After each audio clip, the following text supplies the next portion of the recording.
د نبی صلی الله علیه وسلم صحابي دی عمرو بن العاص رضی الله عنه. عمرو بن العاص هغه صحابي دی چې د فاتح مصر ویل کی د پلاس باندې الله مصر فتح کړی، د افریقې د ملکونه به فتح کړی. یعنی مطلب دا چې په مصر او افریقا کې څومره خلک منځونه کوي، تلاوتونه کوي، د الله عبادت کوي، په دې ټول کې به د عمرو بن العاص رضی الله عنه حصہ. ولی ځکه د پلاس باندې الله دغه ملکونو ته اسلام رسولی دی. خدای چې کله وفات کېده وی دیوال ته مخ اړولی و جړلی، وی زوی ورته ووایي چې بابا جانه ستا چې کله طبیعت برابر و نو تا به یو خبره کوله، او خبره دا وه چې تا به وی چې د انسان زنګدنې د دماغ کار کوي، ژبې کار کوي، سترګې کار کوي، اعصاب برابري، نو د مرګ سخته ولې نشي بیانولی؟ نو زه په تا باندې نن دقه سوال کوم چې د مرګ سخته راته بیان کړه. وی هغه مخ نه راړاو، ویل به ورته ووایي چې ستا د ملګري م راغلي دي، بچیم دي ولاړ دي، یو څو خبرې راته وکړه. ویل به یې مخ راواړاو، ویل ویلې چې ستا اولنۍ خبره چې د زنګدن سخته راته بیان کړه نو دا زه نشم بیانولی، خو دومره تکلیف دی او دومره سخته ده د مرګ لکه چې د اسمان را پرېوته یو، زه د اسمان او د ځمکې په دې منځ کې ګیر یم، د زنګدن داسې سخته ده. او ویل دویمه خبره دا ده چې زما د ژوند 3 وختونه و، جاړم په دې باندې چې زما د ژوند 3 مرحلې وي، زما ژوند په 3 حصو تقسیم دی. اولنۍ حصه هغه وه چې ما لا ایمان نه وروړی، مسلمان شوی نه وم.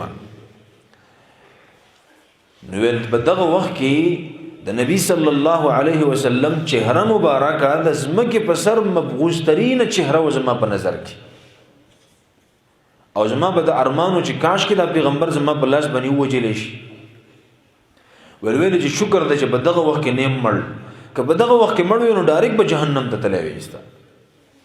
او بیا الله دې دویم مرحله او دویم دور زما د ژوند شروع کو، هغه دا و چې الله زما په زړه کې د ایمان او د اسلام مینه او محبت واچو. زه د پیغمبر علیه السلام خواله رالم دې دپاره چې کلمه ووایم په اسلام کې داخل شم. ویل ما د بیعت دپاره نبی علیه السلام ته د خپل لاس داسې وروږد که، ویل بیا مې واپس راغ که. ویل نبی علیه السلام زما نه تپوس وکړه چې عمره ولې؟ ویل ما ورته ووایي چې د الله پیغمبره ما خو ډېر زیات ګناهونه کړي دي، که زه کلمه ووایم او مسلمان شم ما ته به الله ګناهونه معاف کړي. ویل نبی علیه السلام راته وفرمایل چې اما علمت یا عمر، اما علمت یا عمرو ان الاسلام يهدم ما كان قبله. ولی تا ته پته نشته چې څوک کلمه ووایي او مسلمان شي نو الله د مخکني ټول ګناهونه معاف کوي، که حقوق العباد دي که حقوق الله دي ټول ته معاف کیږي په کلمه باندې. ول دغه نه پس مسلمان شو. خو بیا وی په دغه وخت کې د ځمکې په سر د ټولو نه محبوب ترینه چهره زما په نظر کې هغه د محمد رسول الله علیه الصلاة والسلام مخ مبارک. او ایماله به د پیغمبر علیه السلام نه دومره حیا راتله چې که ته زما نه تپوس وکړې چې د پیغمبر حلیه مبارکه څنګه وه، چهره څنګه وه، دا زه نشم بیانولی، ځکه ما پیغمبر علیه السلام ته د ډېرې حیا د وجې نه چرته په ډکو سترګو نه دي کتي، ماله به حیا راتله. او وی وی چې کاش کې په دغه وخت کې مړ وی ایسته به ډایرکټ جنت ته تللی.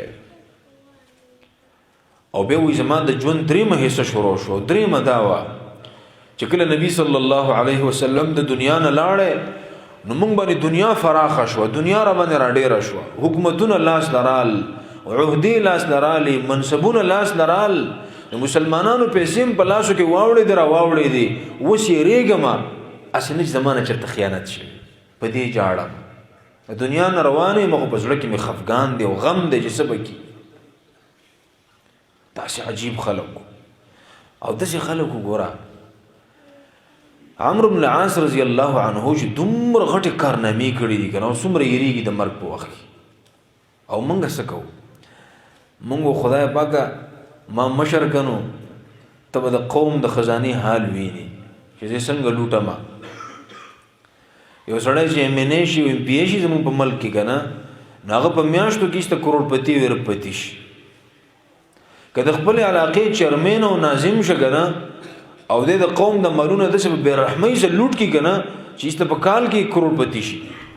اړو دا احساس سره نشته د قوم مال د نبی اسلام صحابو په مشرۍ نه خولې غوړي سخت نفرت یو د مشرۍ نه ولی د الله پیغمبري تربيت کړو د څه وته ویلو والله تامرن على اثنين غوري د دوه کسانو مشري بم نه کې نبی اسلام ته دا ویلو چې لا تسال الاماره غوري مشري به نه غواړي فانك ان اعطيتها عن مساله کته مشري په خپل واړو په ځړ کې د مشرۍ شوق دی او تا ته ملاو شو نو وکلت الیها ته بدقه مشرۍ ته وسپارل شي الله به مدد نه کوي واره وانك ان اعطيتها عن غير مساله خو کته مشري واړې نه او تا ته په میرټ باندې ملاو شي په اهلیت باندې تا ته خلق درکې نو اعنت علیها د الله مدد به تسری واره زموږ په ملک چې کوم جمهوریت نظام مسلط دی کنه د کفري نو بدی کفري نظام کې خو ارسله وي ما ودروي ارسله وي ما مشر کوي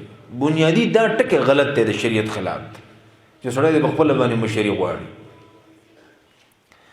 نو د نبی صلی الله علیه وسلم د صحابو د الله پیغمبر تربیت کړو پسې ول تربیت کړو په قران باندې پسې ول تربیت کړو په احادیث باندې مفتی محمد ابراهیم محمدی